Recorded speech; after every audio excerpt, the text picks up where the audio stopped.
हरे कृष्णा कृष्णा कृष्णा हरे हरे, हरे राम राम राम हरे हरे।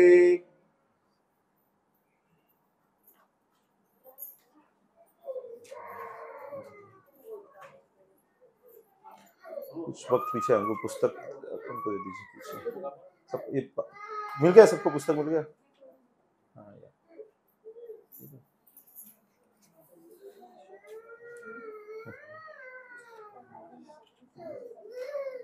तो आज हम श्लोक संख्या 17 लेंगे आज।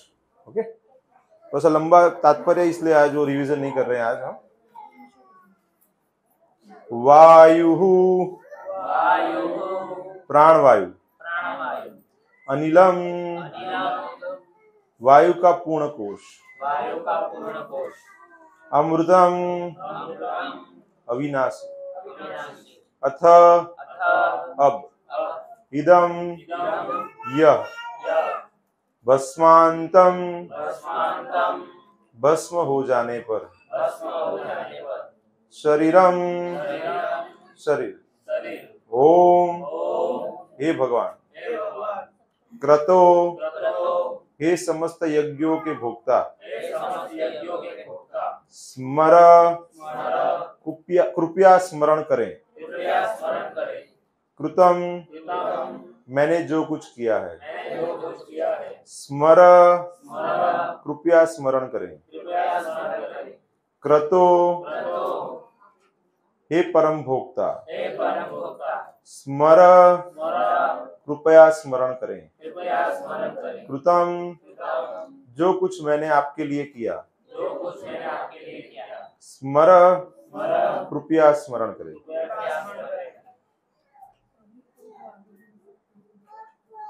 वायुरनिलम अमृतम अथ इदम, वायुरनिलम अमृतम अथमिदम, भस्मांतम शरीरम,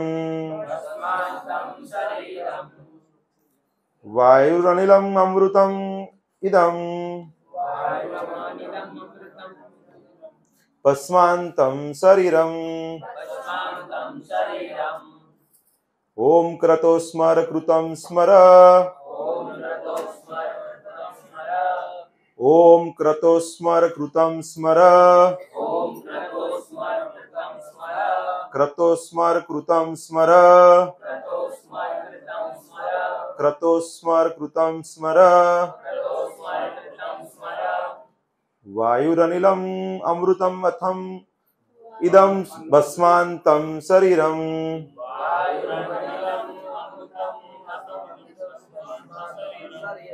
वायुरनिलम अमृतम अथम इदम भस्मांतम शरीरम,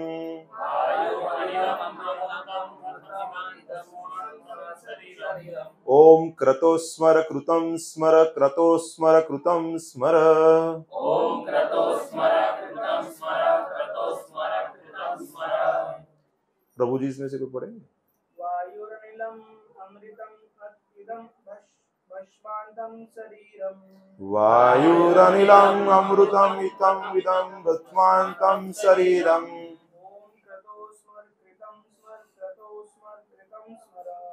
ओम क्रतो स्मर कृतं स्मर, क्रतो स्मर कृतं स्मर।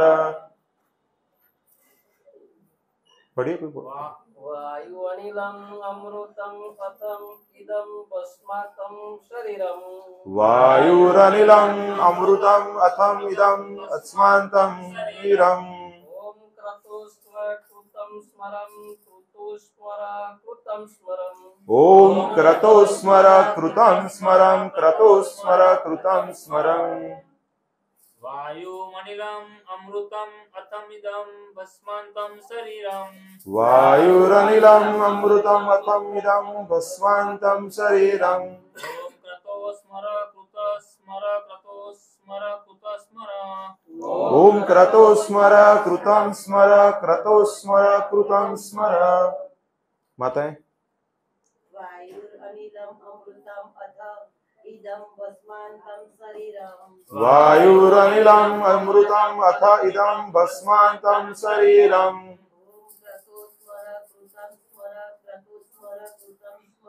ॐ क्रतो स्मर कृतं स्मर क्रतो स्मर क्रतो स्मर कृतं कृतं स्मर स्मर। वायुरनिलम् अमृतम् अथ इदं भस्मान्तं शरीरम। ओम क्रतो स्मर कृतं स्मर क्रतो स्मर कृतं स्मर। अनुवाद एवं तात्पर्य श्रील प्रभुपाद के द्वारा। श्रील प्रभुपाद की जय। तो यहाँ पे आज थोड़ा लंबा तात्पर्य है, तो प्रयास करेंगे कि थोड़ा सा कवर कर ले उसको स्पीड में। अनुवाद: इस क्षण भंगुर शरीर को भस्म हो जाने दें और प्राण वायु को वायु के पूर्ण कोश में विलीन हो जाने दें। अब हे भगवान, मेरे समस्त यज्ञों का स्मरण करें, और चूंकि आप चरम भोक्ता हैं, अतएव मैंने आपके लिए जो कुछ किया है उसे स्मरण करें। तो इसलिए बार बार बता रहे हैं कि मैंने आपके लिए जो भी किया है उसको भगवान आप स्मरण कीजिए। तात्पर्य: यह क्षण भंगुर शरीर निश्चय ही पराया वस्त्र है। बताते ना, देहोनस्मिन यथा देहे कौमारम यौवनम जरा तथा देहांतर प्राप्ति धीरस् तत्र न मुह्यति। ऐसे दूसरे अध्याय में भगवान बताते हैं कि ये देह में हम अलग अलग शरीर प्राप्त करते हैं। तो ये शरीर कैसा है? पराया वस्त्र है, क्षण भंगुर है। भगवद गीता में स्पष्ट कहा गया है कि भौतिक शरीर के नष्ट हो जाने पर जीवात्मा नष्ट नहीं होता, नहीं वह अपनी पहचान खो देता। मतलब जो स्थूल शरीर है और जो सूक्ष्म शरीर है, स्थूल शरीर 5 तत्वों से बना हुआ है। कौन बताएगा कौन कौन से तत्व बनाए? बताइए प्रभु जी। ये स्थूल शरीर बना हुआ है। सूक्ष्म शरीर कैसे बनाया हुआ है? मन, बुद्धि और मिथ्या अहंकार से बना हुआ है। सही अहंकार क्या है? हम भगवान के दास है, वो सही अहंकार है। अहंकार का मतलब है पहचान, मिथ्या अहंकार का मतलब है झूठी पहचान। तो मिथ्या अहंकार, मन और बुद्धि, ये सूक्ष्म शरीर, ये स्थूल शरीर छोड़ने के बाद जब दूसरा शरीर प्राप्त करते हैं उसमें ये सूक्ष्म शरीर के साथ हम आगे बढ़ते हैं। लेकिन यहाँ पे क्या बताते हैं कि हम नहीं, वह अपनी पहचान खो देता है। जीवात्मा का रूप कभी निराकार या निर्विशेष नहीं होता है। तो यहाँ पे प्रभुपाद प्रयास कर रहे हैं कि जीवात्मा का एक शरीर है, या ऐसे बोल सकते हैं कि शरीर को जो आकार है वो जीवात्मा की वजह से मिलता है। जैसे ही शरीर में से जीवात्मा निकल जाता है तो फिर से वही पंच तत्वों में विलीन हो जाता है, उसका आकार चला जाता है। यह आकारहीन होता है। जैसे बताते हैं कि जीवात्मा का रूप कभी निराकार या निर्विशेष नहीं होता, प्रत्युत जो भौतिक वेश है वह आकारहीन होता है और वह अविनाशी व्यक्ति के रूप के अनुसार आकार ग्रहण करता है। कोई भी जीव मूलतः निराकार नहीं है, जैसा कि कम बुद्धि वाले लोग गलती से मानते हैं। यह मंत्र इस तथ्य की पुष्टि करता है कि भौतिक शरीर के विनष्ट होने के बाद भी जीव का अस्तित्व बना रहता है। आगे बताते हैं कि इस भौतिक जगत में भौतिक प्रकृति जीवों को उनकी इंद्रिय तृप्ति की प्रवृत्तियों के अनुसार विभिन्न प्रकार के शरीर प्रदान करके अद्भुत कार्य कुशलता का प्रदर्शन करती है। जैसे हमारी इच्छा है मृत्यु के समय पे, और हमारे जैसे कर्म है, उसके अनुसार हमें दूसरा भौतिक शरीर प्राप्त होता है। जो जीव मल का स्वाद लेना चाहता है उसे ऐसा शरीर प्रदान किया जाता है जो मल खाने के लिए सर्वथा उपयुक्त हो, जैसे सूकर का शरीर। इसी तरह जो दूसरे पशुओं का मांस खाना और रक्त पीना चाहता है उसे उपयुक्त दांतों तथा पंजों से युक्त बाघ का शरीर प्रदान किया जाता है। किंतु मनुष्य नहीं मांस खाने के निमित्त बना है, न ही वह मल का स्वाद लेना चाहता है, चाहे वह निपट आदिम अवस्था में ही क्यों न हो। मनुष्य के दांत इस तरह बनाए गए हैं कि वह फल तथा शाक को काटकर चबा सके। यद्यपि उसे 2 कुकर दाढ़ प्रदान की गई है, जिससे आदिम अवस्था के मनुष्य यदि चाहे तो मांस खा सके। मतलब निम्न अवस्था के जो मनुष्य हैं उनको कोई भोजन नहीं प्राप्त हो रहा है, तब वो मांसाहार कर सके, उसके लिए सिर्फ 2 दांत ऐसे दिए हुए हैं। अदरवाइज बाकी के जो दांत हैं वो सब्जी फल खाने के लिए ही उपयुक्त है। किंतु कुछ भी हो, समस्त पशुओं तथा मनुष्यों की भौतिक शरीर जीव के लिए अस्वाभाविक है। तो मतलब यहाँ पे सिंपल बता दिया है कि ये भौतिक शरीर है, हमारे लिए नेचुरल नहीं है। लेकिन हम क्या बहुत सालों से, बहुत युगों से इसी में वास कर रहे हैं, इसलिए हमको यही अच्छा लगता है।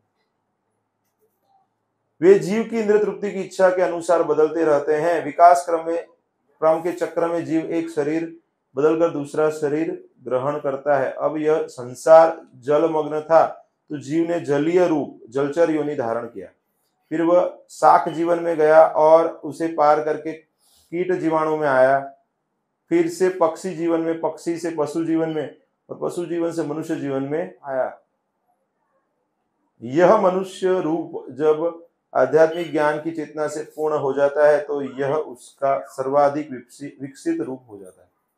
बताते हैं ना, बहुनाम जन्म नाम अंते ज्ञान मान वासुदेव सर्वमिति स महात्मा सुदुर्लभ। तो बहुत जन्मों के बाद हमें पता चलता है कि भगवान जीवन का लक्ष्य है। तो यहाँ पे बताते हैं ना कि मनुष्य रूप है वो आध्यात्मिक ज्ञान की चेतना से पूर्ण हो जाता है तो यह उसका सर्वाधिक विकसित रूप हो जाता है। इस मंत्र में मनुष्य की इस आध्यात्मिक चेतना का सर्वाधिक विकसित रूप वर्णित है। मनुष्य को इस भौतिक शरीर का त्याग करना चाहिए जो जलकर राख हो जाएगा और प्राण वायु को शाश्वत वायु तत्व में मिल जाने देना चाहिए। जीव के सारे कार्यकलाप शरीर के भीतर विविध प्रकार की वायु के परिभ्रमण से संपन्न होते हैं, जिन्हें संक्षिप्त में प्राण वायु कहते हैं। योगी जन सामान्यतः शरीर में वायु को वश में करने का अध्ययन करते हैं। मतलब वो 8 प्रकार के जो वायु हैं उनको वो कंट्रोल करने का प्रयास करते हैं। 5 प्रकार के वायु रहते हैं, अष्टांग योग से करने का प्रयास करते हैं।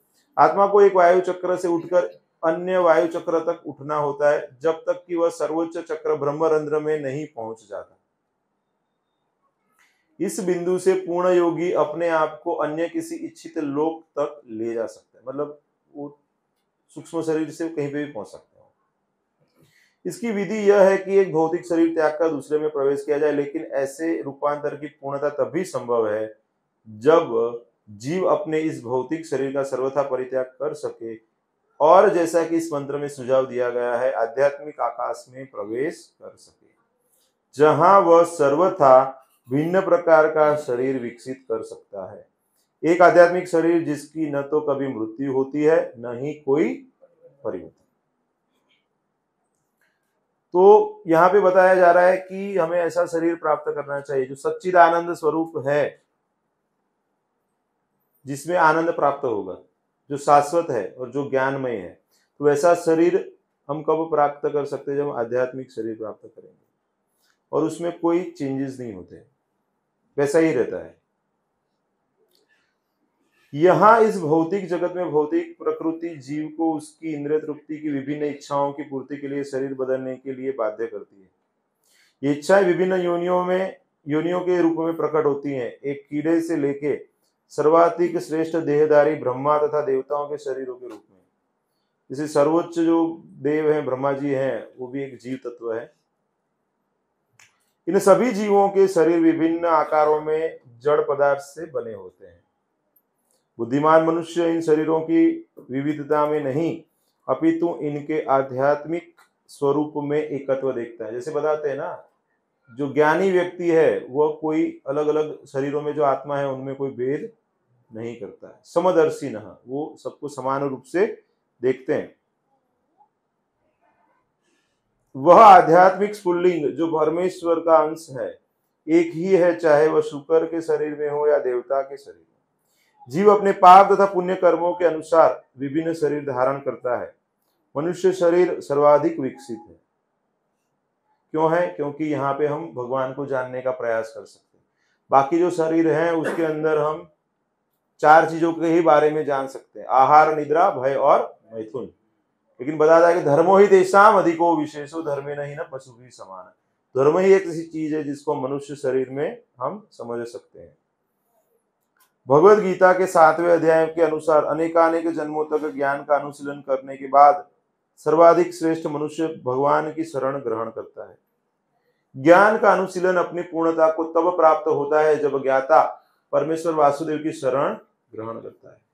अन्यथा अपने आध्यात्मिक स्वरूप का ज्ञान प्राप्त कर लेने पर भी यदि वह यह नहीं जान पाता कि सारे जीव उन पूर्ण के शाश्वत अंश हैं और वे स्वयं कभी भी पूर्ण नहीं बन सकते, तो उसका इस भौतिक संसार में पुनः पतन होता है। बड़ी बात बता रहे प्रभुपाद जी के हमें पता होना चाहिए कि भगवान असीम है, भगवान सर्वश्रेष्ठ है और हम भगवान की सेवा करके भगवान से संबंधित हो सकते हैं। लेकिन हम मान लेंगे कि हम स्वयं पूर्ण है। जैसे कोई पुर्जा है कोई मशीन का, वो अपने आप को पूरा मशीन मान ले तो वो गलत हो जाता है। वो अगर समझे कि उसका कार्य क्या है, कि वो मशीन का जो कार्य है उसके अंदर जो उसका निर्धारित कार्य है वो करे, जब वो करेगा तो वो मशीन के साथ रह के उसका वैल्यू बना रहेगा, नहीं तो वो अलग हो जाएगा तो कोई काम में नहीं आएगा ना। वैसे ही हमें भगवान के साथ संबंधित रहना चाहिए। तो यह नहीं जान पाता कि सारे जीव उन पूर्ण के शाश्वत अंश हैं और वे स्वयं कभी भी पूर्ण नहीं बन सकते, तो उसका इस भौतिक संसार में पुनः पतन होता है। उसे सचमुच गिरना ही पड़ेगा, भले ही वह ब्रह्म ज्योति से एकाकार क्यों न हो चुका है। तो ये ऐसे लोग हैं जो निर्विशेषवादी हैं, मायावादी हैं। तो जो भगवान का जो शुरुआती स्टेज है ब्रह्म, उसके लिए आसक्त रहते हैं। तो ब्रह्म ज्योति को भी अगर प्राप्त कर लिया तो वहां से वो पतन हो सकता है, ऐसे यहाँ पे बता रहे हैं। जैसा कि हमने पिछले मंत्रों से जाना है, भगवान के दिव्य शरीर से उद्भूत होने वाली ब्रह्म ज्योति आध्यात्मिक स्फुल्लिंगों से परिपूर्ण है, जिन्हें अस्तित्व के सत पहलू का पूर्ण साक्षात्कार हो चुका है। भगवान का 3 स्तर पे हम समझ सकते हैं। सत मतलब इटरनल, शाश्वत, चित मतलब ज्ञानमय या फुल ऑफ नॉलेज, और आनंद मतलब ब्लिस। तो ये 3 जो पहलू हैं उसको ब्रह्म, परमात्मा और भगवान, ये 3 अलग अलग स्टेजेस में लोग समझ सकते हैं। तो जो पहला जो पहलू है सत वाला, उसका साक्षात्कार हो चुका है, वो ब्रह्म ज्योति को प्राप्त करते हैं। कभी कभी ये जीव इंद्रियों का भोग करना चाहते हैं, अतएव इन्हें भौतिक जगत के स्थानांतर कर दिया जाता है, जिससे वे अपनी इंद्रियों के आदेशानुसार मिथ्या स्वामी बन सके। तो अभी हम वैसी स्थिति में हैं कि हम वापस आए हुए हैं, यहाँ पे भौतिक जगत में भोग करने के लिए आए हैं। अतएव उन्हें भौतिक जगत के स्थानांतरित कर दिया जाता है।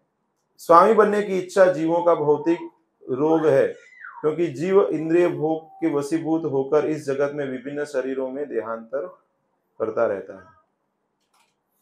ब्रह्म ज्योति से एकाकार होना परिपक्व ज्ञान का प्रतीक नहीं है।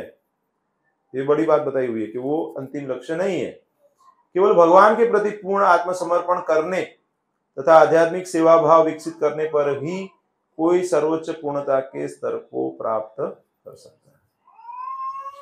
जैसे अभी कोई पेड़ का जड़ है, उसको ढूंढना वो परिपूर्णता नहीं है, लेकिन जड़ को पानी प्रदान करना वही परिपूर्णता है।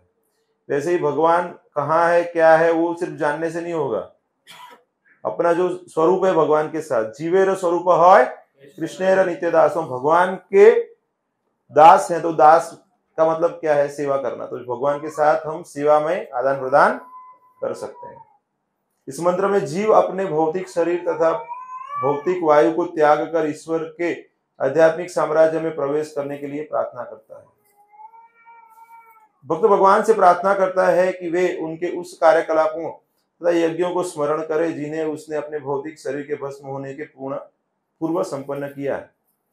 जैसे बताते हैं ना कि जैसे मृत्यु के समय पे पूरा पिक्चर उसको दिखाई देता है, पूरी जिंदगी में क्या किया है। तो यहाँ पे जो भक्त है वो बता रहे हैं कि आप भगवान मेरी जो आपके प्रति जो कार्य किए हुए, अच्छे कार्य किए हैं, उसको भी याद कीजिए आप।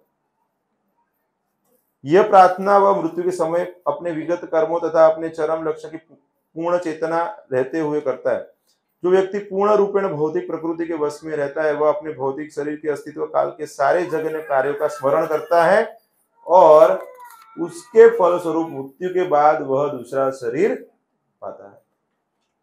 तो आप देखते हैं ना, काफी लोगों का मृत्यु के समय पे मलमूत्र त्याग हो जाता है, इतना तकलीफ होता है उनको। पूछते ना उद्धोगति हो गई, अधोगति हो गई। तो मतलब ये सब अगर हो रहा है, डर के मारे वो घबरा जाते, छटपटाते हैं। अगर वो यमदूत को देख लेते हैं तो ऐसी स्थिति हो जाती है। भगवद गीता में इस सत्य की पुष्टि है। यम यम व्यापी स्मरण भावम त्यजन्ते कलेवरम तम तमेवैति कौन्ते सदा तद भाव भावित। बताते हैं, हे कुंती पुत्र, जब मनुष्य शरीर त्याग करता है तो वह अपने अस्तित्व की जिस दशा का स्मरण करता है वह उसे निश्चित ही प्राप्त होती है। इस तरह मन मरने वाले जीव की प्रवृत्तियों को अगले जीवन में ले जाता है। सूक्ष्म शरीर है, वैसे ही स्थूल शरीर प्राप्त करता है, जहां पे वह पूर्व की जो इच्छा है उनको पूर्ण कर सकता है। तो मृत्यु के समय पे कौन सी इच्छा होगी? जो पूरे जीवन में किया हुआ है वही इच्छा होगी। पूरे जीवन में हरे कृष्णा कृष्णा कृष्णा हरे हरे, हरे राम राम राम हरे हरे, ऐसे अगर नाम लिया रहेगा तो मृत्यु के समय पे भी याद आएगा। और अगर ऐसी स्थिति नहीं रहेगी तो जो भक्त हैं वो साथ में आके कीर्तन करेंगे तो आपको सदगति प्राप्त हो सकेगी। लेकिन पूरी जिंदगी में भगवान का नाम नहीं लिया रहेगा तो मृत्यु के समय पे नाम याद आएगा क्या? बीवी बच्चे, अभी एक कोट आज प्रभुपाद जी का था, तात्पर्य में बता रहे थे कि किसी की पत्नी बहुत ही अच्छे स्वभाव की चरित्रवान है और बहुत सेवा करती है पति की, तो पति उनसे आसक्त हो जाएगी कि बहुत अच्छी पत्नी है, बहुत सेवा कर रही है, और फिर मृत्यु के समय पे उनको अपनी पत्नी याद आएगी क्योंकि वो सेवा कर रही है ना, तो पूरी जिंदगी उनके साथ रहे तो वही याद आएगी, और फिर वो स्त्री का शरीर प्राप्त करेगा। उसे स्त्री के लिए पुरुष हो सकता है। तो कहने का मतलब है कि अगर भगवान की भक्ति नहीं की है तो जो संबंधी है वही याद आएंगे हमें, शरीर के जो संबंधी है वही याद आएंगे। इसीलिए हमें पति पत्नी को साथ में भक्ति में जुड़ जाना चाहिए, भगवान ही याद आए। समझ रहे ना? भौतिक पत्नी या पति याद, एक दूसरे का सहयोग करना चाहिए और भक्ति में लगना चाहिए। अविकसित बुद्धि वाले सीधे साधे पशुओं के विपरीत मरणासन्न मनुष्य अपने जीवन के कार्यकलापों को रात्रि के सपनों की तरह स्मरण कर सकता है। फलतः उसका मन भौतिक इच्छाओं से अधिभारित रहता है, अतएव वह आध्यात्मिक शरीर प्राप्त करके आध्यात्मिक जगत में प्रवेश नहीं कर सकता। मतलब सरल नहीं है, ज्यादातर लोगों को आध्यात्मिक शरीर प्राप्त नहीं होता क्योंकि वो भौतिक जीवन में व्यस्त रहते। किंतु भक्तगण भगवत भक्ति के अभ्यास से ईश्वर के प्रति प्रेम भाव विकसित कर लेते हैं। यदि भक्त को अपनी मृत्यु के समय ईश्वर की सेवा का स्मरण नहीं हो पाता तो भी भगवान उसे नहीं भूलते।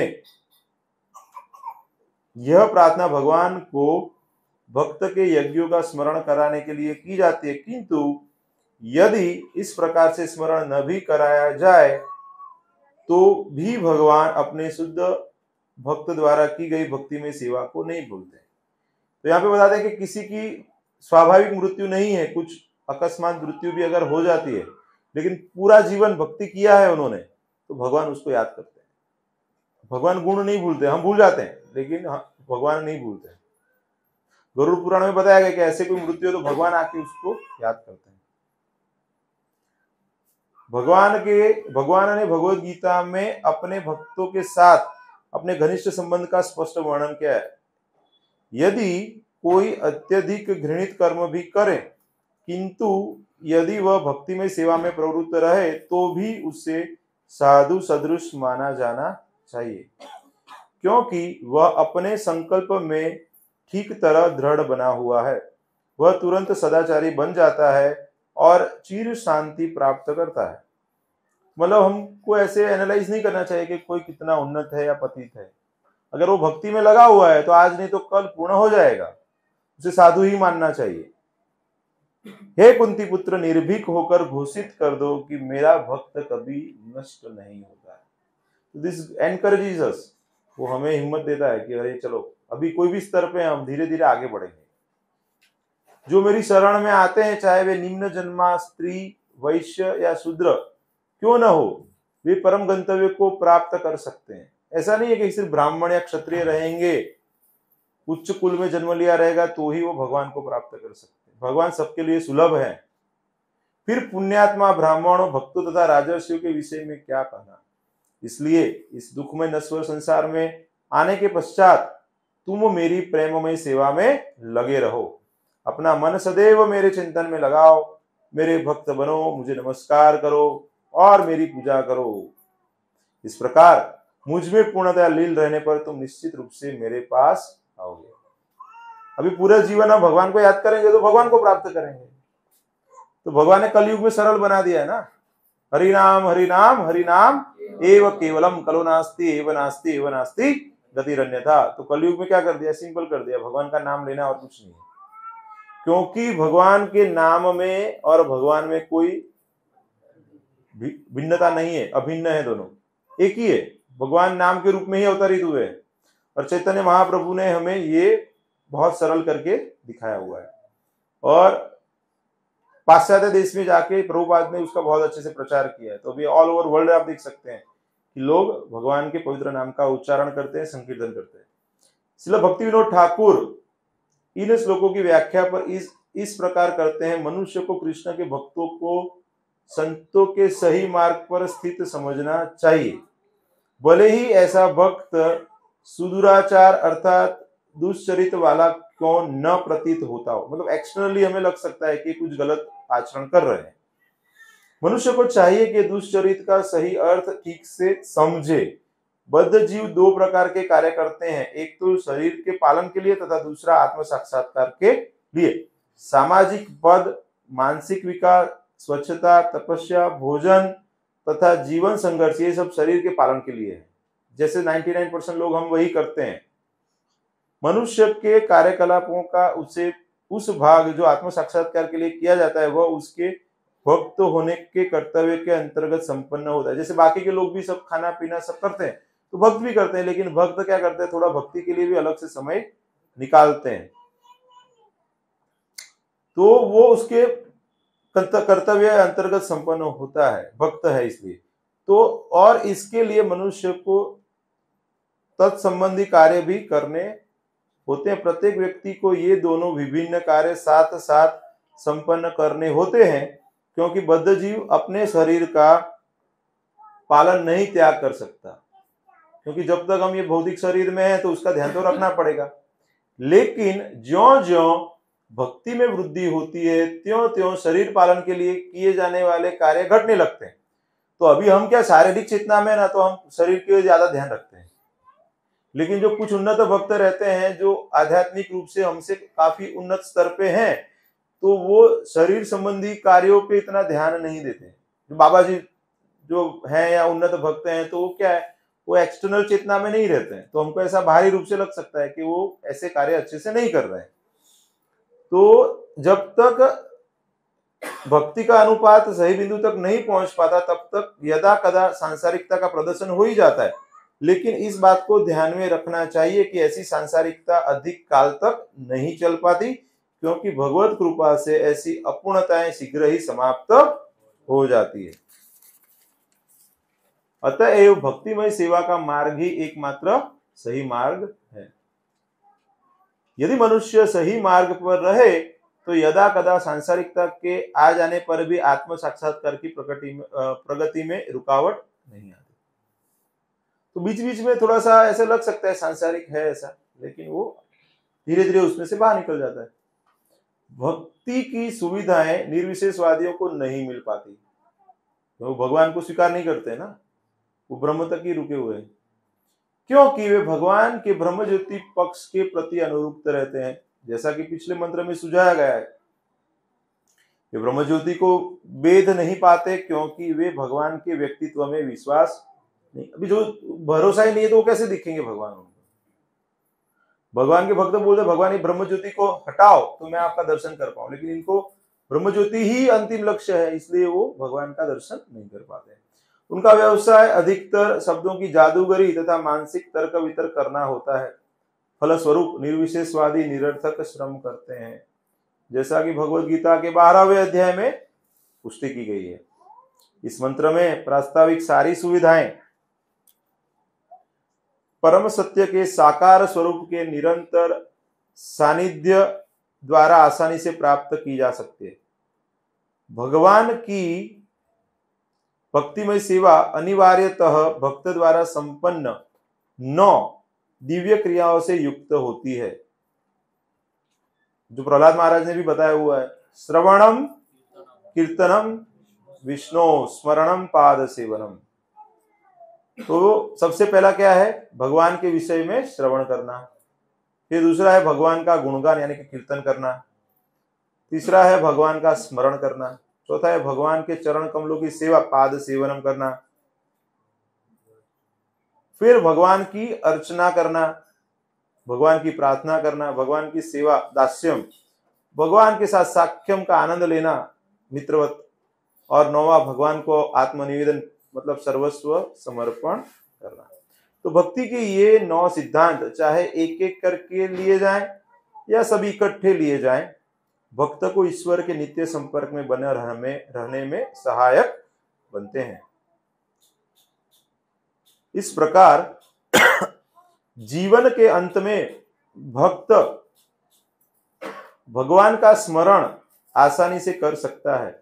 इन 9 सिद्धांतों में से किसी एक को ग्रहण करके निम्नलिखित सुविख्यात भक्तों ने सर्वोच्च सिद्धि प्राप्त की। तो कोई आपको पूछे कि भाई ये एक सिद्धांत को अच्छे से करके कैसे प्राप्त कर सकते, तो हम बता सकते कि ये भक्त ने किया हुआ है, तो हम भी कर सकते हैं। तो श्रवणम किसने किया था? भागवतम के जो नायक हैं परीक्षित महाराज, उन्होंने 7 दिन अच्छे से उन्होंने तपस्या करके पूरा अन्न जल ग्रहण न करके भागवतम का श्रवण किया था शुद्धि से, तो उन्होंने भगवान को प्राप्त कर लिया। दूसरा बताया है श्रीमद् भागवतम के वक्ता सुखदेव गोस्वामी ने भगवान के गुणगान द्वारा पूर्णता प्राप्त की। अक्रूर जी ने प्रार्थना करके वांछित फल प्राप्त किया। प्रहलाद महाराज ने नित्य स्मरण द्वारा मनोवांछित फल पाया। तो भगवान स्वयं उनके कल्याण के लिए प्रकट हुए। पृथु महाराज ने अर्चना द्वारा सिद्धि प्राप्त की। लक्ष्मी जी ने भगवान के चरण कमलों की सेवा करके सिद्धि पाई। हनुमान जी ने भगवान की निजी सेवा करके वांछित फल प्राप्त किया। अर्जुन ने भगवान की मित्रता द्वारा वांछित फल प्राप्त किया। और महाराज बलि ने भगवान को अपना सर्वस्व अर्पित करके वांछित फल प्राप्त किया। तो ये याद रखना चाहिए कि कौन से भक्त ने कौन सी विधि के द्वारा भगवद प्राप्ति की। तो हमें प्रयास करना चाहिए कि हम 9 चीजों को कर सके। अगर नहीं कर सकते तो एटलीस्ट श्रवणम और कीर्तनम तो करना ही चाहिए। जब हम जप करते हैं हरे कृष्णा कृष्णा कृष्णा हरे हरे, हरे राम राम राम हरे हरे, तो हम बोलते हैं मतलब कीर्तन करते हैं, सुनते मतलब श्रवण करते हैं। जब हम कथा श्रवण करते हैं तो श्रवणम हो जाता है। तो ये 2 सेवा तो हम कभी भी कर सकते हैं। वास्तव में इस मंत्र की तथा इस तरह से वैदिक स्तोत्रों के समस्त मंत्रों की व्याख्या वेदांत सूत्र में सारबद्ध है और श्रीमद् भागवतम में समुचित ढंग से विवेचित है। श्रीमद् भागवत वैदिक ज्ञान रूपी वृक्ष का परिपक्व फल है, अमलम पुराणम जो बोलते हैं उनको। श्रीमद् भागवतम में यह मंत्र विशेष महाराज परीक्षित तथा सुखदेव गोस्वामी की भेंट के प्रारंभ में ही पारस्परिक प्रश्नोत्तर में विवेचित हुआ है। भगवत विज्ञान का श्रवण तथा कीर्तन भक्ति का मूल सिद्धांत है। महाराज परीक्षित ने संपूर्ण भागवत सुनी और सुखदेव गोस्वामी ने सुनाई। महाराज परीक्षित ने सुखदेव जी से जिज्ञासा की क्योंकि वे अपने समय के किसी भी महान योगी तथा आध्यात्मवादी से बड़े गुरु थे।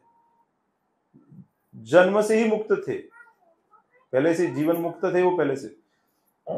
महाराज परीक्षित का मुख्य प्रश्न था प्रत्येक मनुष्य का विशेषतया मृत्यु के समय क्या कर्तव्य है। सुखदेव गोस्वामी ने इसका उत्तर इन शब्दों में दिया, तस्माद् भारत सर्वात्मा भगवान ईश्वरो हरिः श्रोतव्यः कीर्तितव्यश्च स्मर्तव्यश्च इच्छता भयम।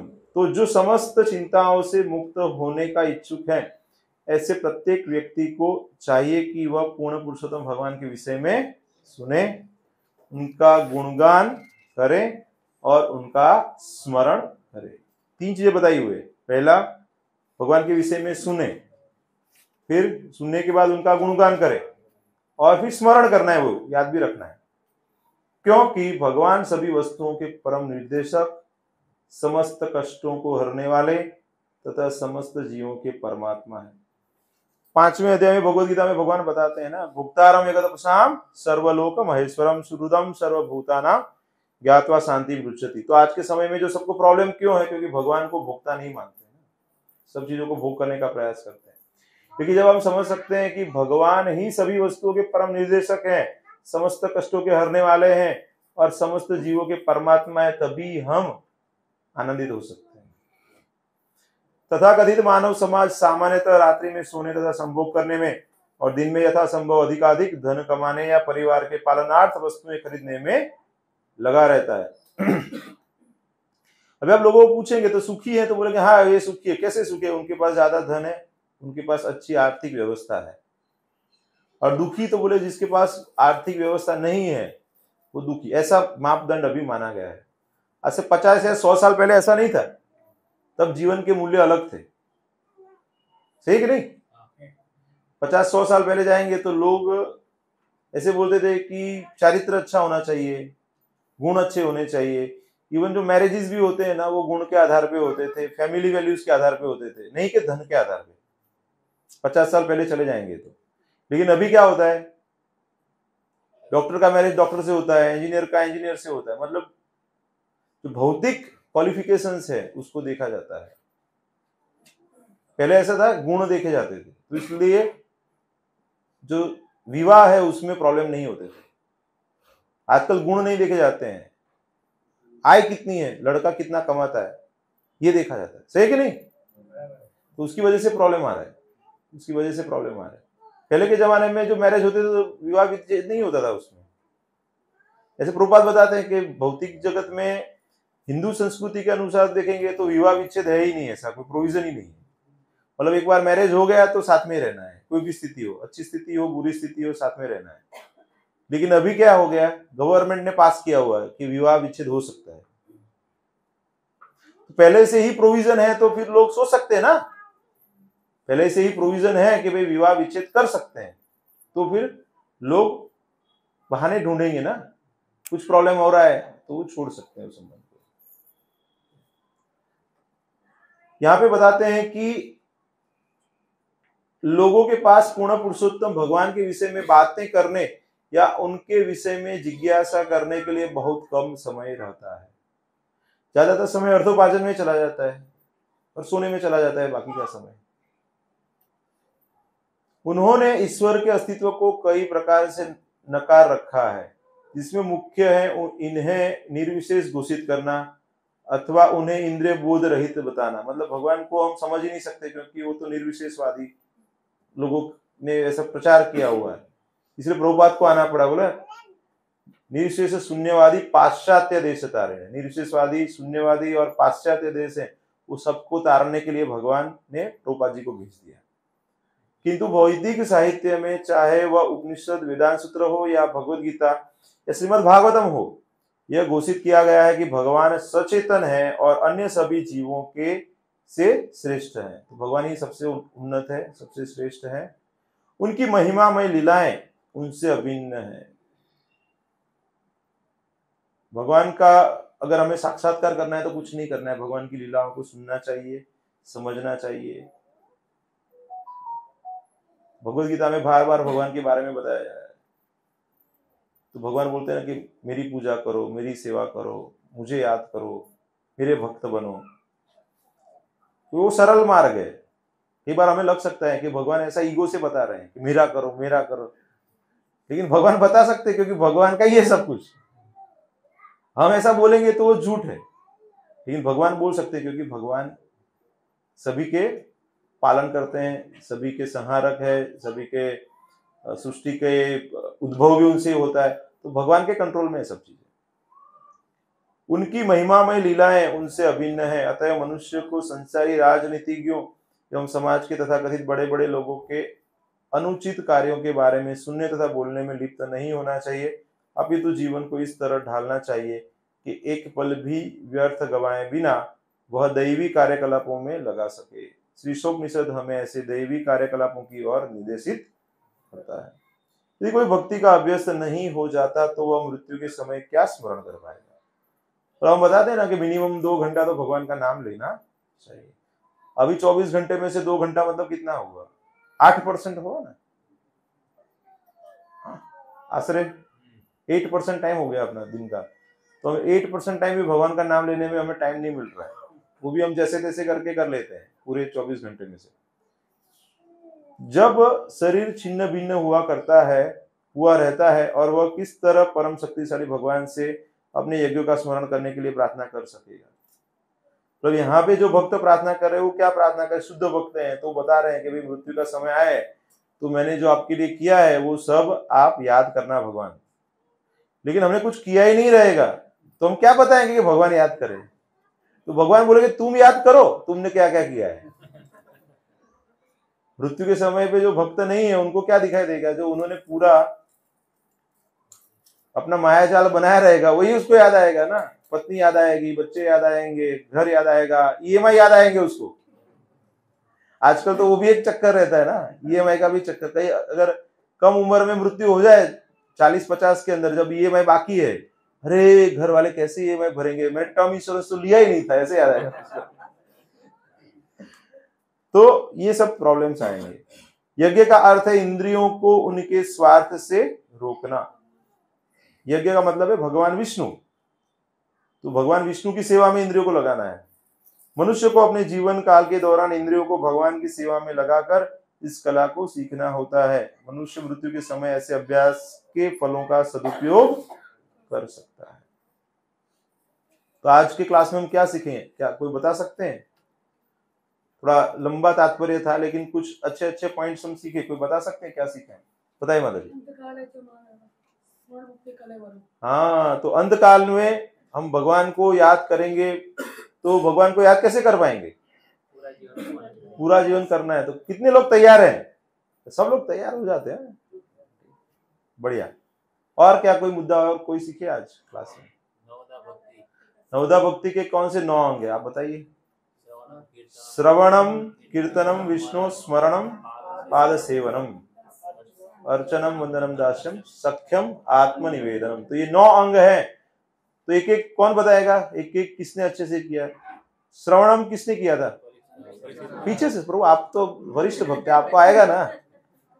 पीछे से। श्रवणम किसने किया था?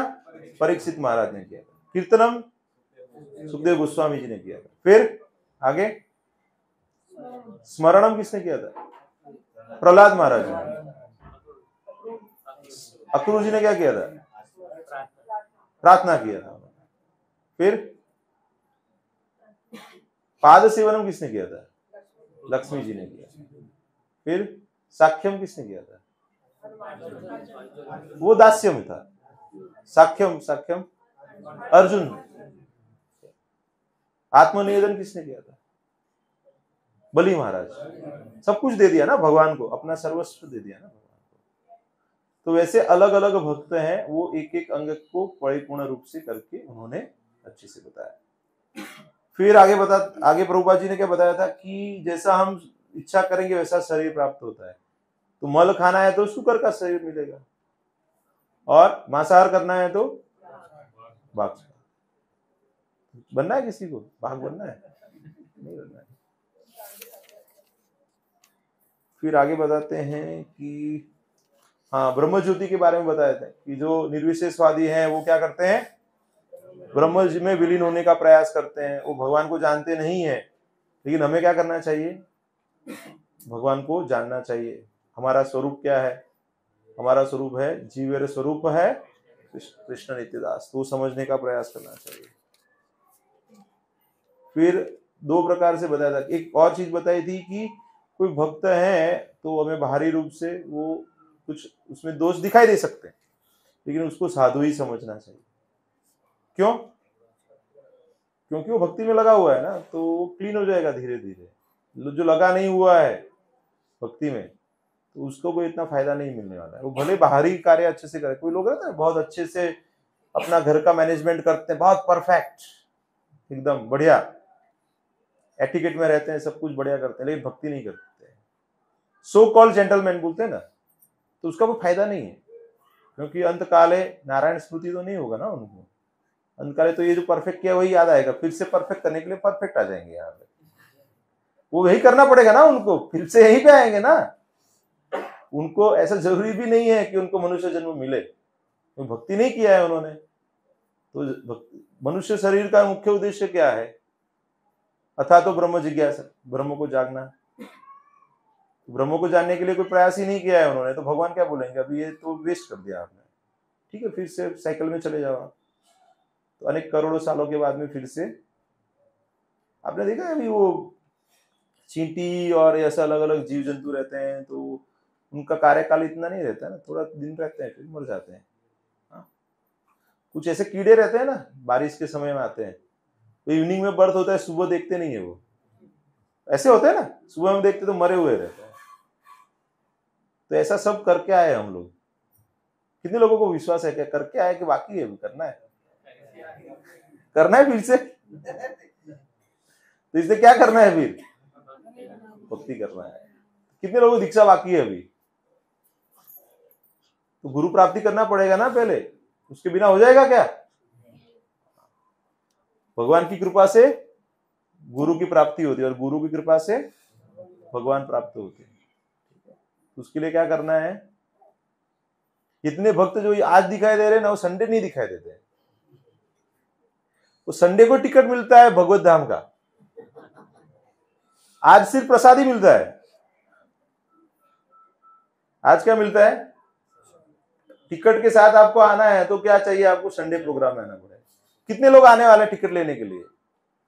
आने वाले? चलो थोड़ा हाथ तो ऊपर हो रहे, अच्छी बात है। हरे कृष्णा कृष्णा कृष्णा हरे हरे, हरे राम राम राम हरे हरे।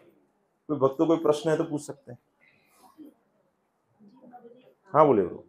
जैसे जपमाला करते हैं तो कभी-कभी नींद आता है। अच्छा, नींद आता है, मन शांत हो जाता है ना। मतलब पता नहीं नींद आना अच्छा है नहीं है, बहुत कभी-कभी जब नींद आ जाता है तो खड़े होके जप करो, खड़े होके भी नहीं आ रहा है तो चल के जप करो, लेकिन नींद नहीं आना चाहिए।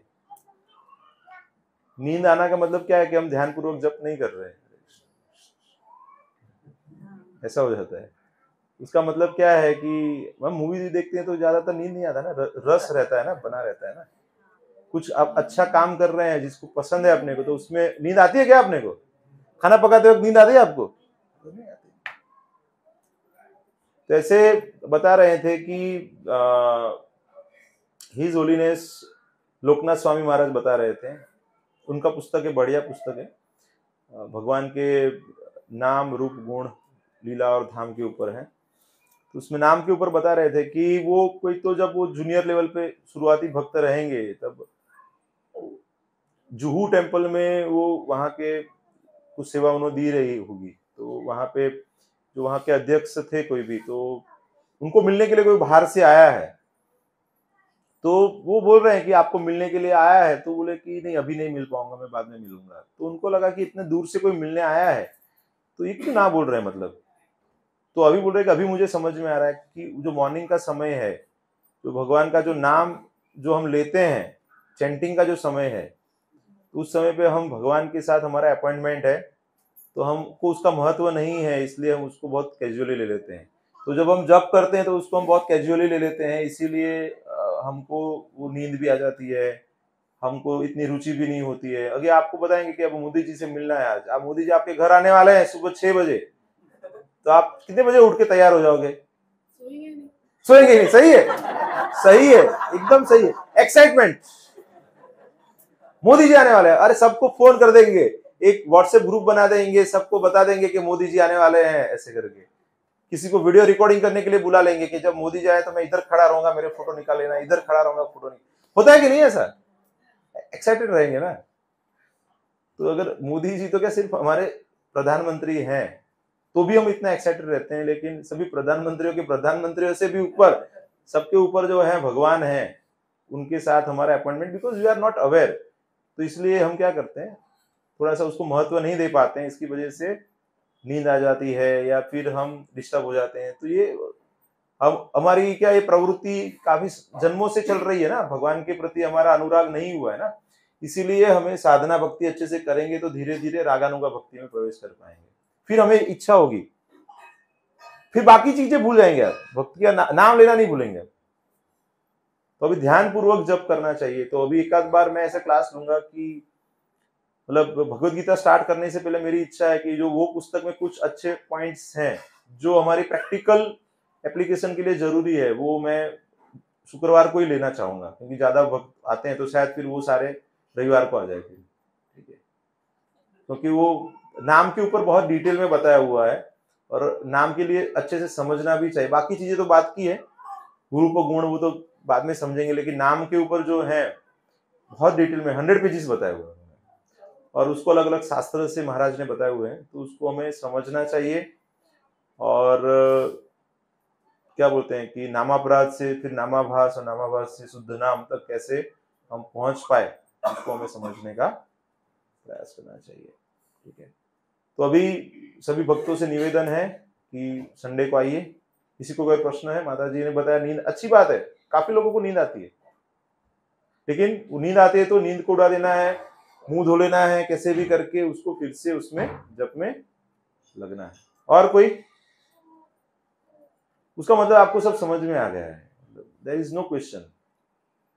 सभी उन्नत भक्त हैं, काफी समय से आ रहे हैं, सब समझते हैं फिलोसॉफी को, अच्छी बात है। ठीक है, हरे कृष्णा।